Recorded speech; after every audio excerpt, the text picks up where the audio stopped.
Chapter 2, Beginning the Journey. Again, I'm reading Hinds' Feet on High Places by Hannah Hurnard.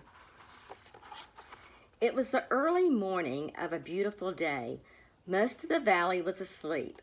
The only sounds were the joyful laughter of the running streams and the happy little songs of birds. The dew sparkled on the grass, and the flowers glowed like little jewels. Sometimes the shepherd and Much Afraid walked over patches of thousands of blossoms that looked like a carpet in a king's palace. Much Afraid looked at the shepherd. "Sometimes I have wondered about the wildflowers," she said.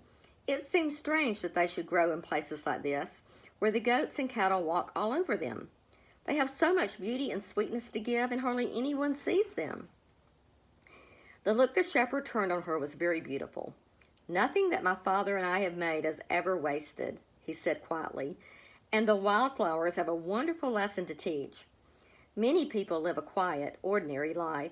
Hardly anyone even knows about them, but their hearts are like delightful gardens where the king himself walks and rejoices.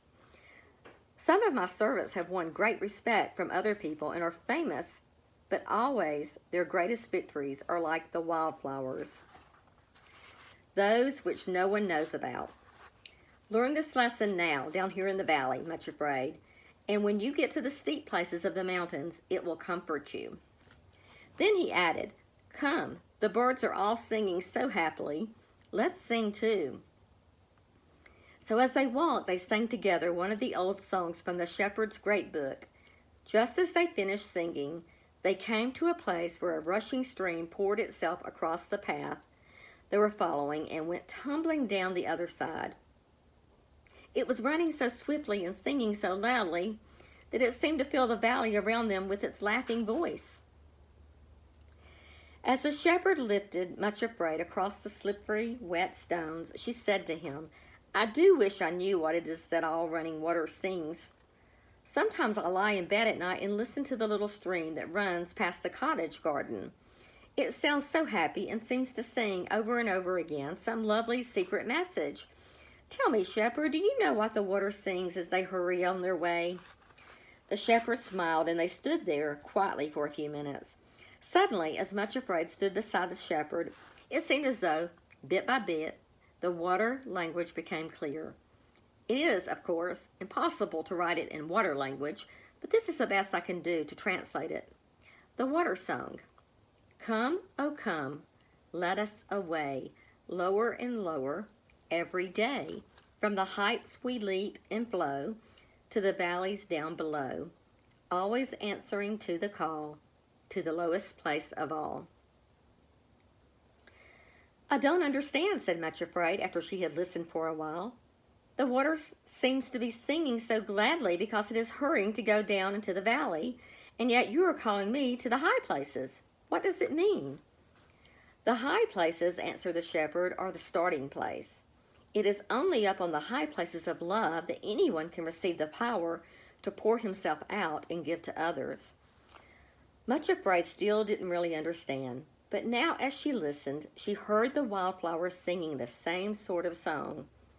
"This is the law by which we live. It is so sweet to give and give." After that, it seemed to Much Afraid that all the little birds were also singing the same kind of song. "This is the joy of all winged life above. Happy it is to be able to love." "I never knew that before," Much Afraid suddenly said, "that the valley is such a beautiful place and so full of song." The shepherd laughed. "You will begin to understand many things you never dreamed of before. Come, let's keep going. Soon we will be at the foothills where the mountains begin. There we will find the 2 helpers I promised you." Much Afraid had almost forgotten the promise he had made to her the day at their meeting place. With the shepherd's strong hands helping her, she had forgotten that she had crooked feet, and she hadn't felt weak or tired at all. Oh, if only he would take her the whole way to the mountain places himself. She turned to him hopefully. "Won't you please take me all the way up? When I am with you, I am strong. I'm sure that no one else but you can get me up to the high places." He looked at her most kindly, but answered quietly, "Much Afraid, I could do what you wish. I could carry you all the way instead of having you climb there. But if I did, you would never develop hinds feet, become my companion, and go where I go. If you climb with the helpers I have chosen for you, even though it will seem like a very long and hard journey, I promise that you will develop hinds feet. Then you will be able to run and jump with me far away from your enemies. Some of them, you know, can visit the lower parts of the mountains. You will probably meet them as you begin to climb. That is why I have most carefully chosen for you 2 of the very best and strongest helpers. And as I promised you before, even though you won't see me, I will always be there. Whenever you call for help, I promise to come to you at once. You will give me a new name when I get to the top? Asked Much Afraid with a quivering voice. When the flower of love blooms in your heart, you will receive a new name, he answered softly. Remember my promise? She remembered. Was it really just yesterday when he had planted love in her heart and promised that she would be changed from Much Afraid? She looked into the eyes of the shepherd. I will trust you and do whatever you want, she said. In a very short time, they crossed a bridge at the foot of the mountains. Here, huge rocks were scattered all around, and suddenly, Much Afraid saw 2 women sitting on one of the rocks by the path. They both wore veils over their faces. As the shepherd and Much Afraid came closer, the 2 stood up and bowed silently to him. Here are your 2 helpers I promised you, said the shepherd quietly. Much Afraid looked at them fearfully. They were tall and looked very strong, but why did they wear veils? Why were they hiding their faces? Why didn't they say anything? Who are they? She whispered to the shepherd. Will you tell me their names? Why don't they say anything? Can't they speak? Yes, they can speak, said the shepherd very quietly, but they speak a new language, Much Afraid. It is a language of the mountains, which you have not learned yet. But as you travel with them, little by little, you will learn to understand their words. They are 2 of the best teachers I have. This, he said, motioning to the first of the silent woman, is Sorrow. The other is her twin sister, Suffering. Poor Much Afraid. She grew very pale and began to tremble. She felt as if she would faint and hung on tightly to the shepherd. I can't go with them, she cried. I can't. Oh, shepherd, why must you make sorrow and suffering be my helpers? Can't joy and peace go with me? They would make me strong and help me be happy on my journey. I never thought you would do this to me. She burst into tears. He answered her very gently. Will you trust me, Much Afraid? Will you go with them, or do you want to go back to the valley to all your fearing relatives, to Craven Fear himself? Much Afraid shook at the thought. What a terrible choice to have to make. She knew fear very well, but suffering and sorrow seemed terrifying. How could she go with them? Then she looked at the shepherd and suddenly realized how much she loved him. Even if he asked the impossible, she would do it. Do I want to go back? She asked. Oh, shepherd, who would I go to? In all the world, I have no one but you. Help me to do what you ask. Help me to trust you. As he heard these words, the shepherd suddenly lifted his head and laughed, a laugh full of delight and victory. It echoed round the rocky walls for a moment. It seemed that the mountains were laughing with him. Then he spoke. Fear not, Much Afraid, only believe. Go with sorrow and suffering. When you come to hard places, put your hand in theirs, and they will lead you exactly where I want you to go. She stepped forward, looked at the 2 veiled women, and said with courage she had never felt before, I will go with you. Please lead the way. But she could not bring herself to take their hands in hers.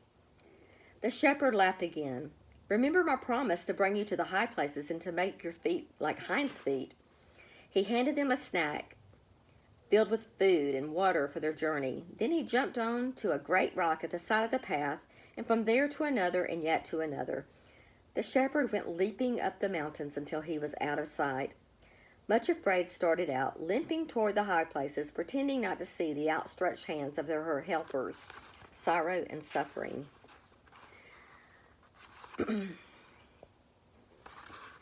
From the very beginning, the mountains were steeper than Much Afraid could handle on her own. It wasn't very long until she reached out to her helpers. Each time she took hold of their hands, either sorrow or suffering, a sharp pain went through her. But once she held on tightly, their hands felt very strong. They seemed to be able to pull and even lift her up and over places that she thought looked impossible. It was not very long, too, before she realized that she needed their help in another way. To her surprise and distress, there were enemies along the way. You see, back down in the valley, that had been Much Afraid's home, all her fearing relatives were very upset. To think that she had escaped from the valley and actually gone off of the mountains with the shepherd they hated so much, ugly, crippled little Much Afraid, why should she get to go on and live in the high places?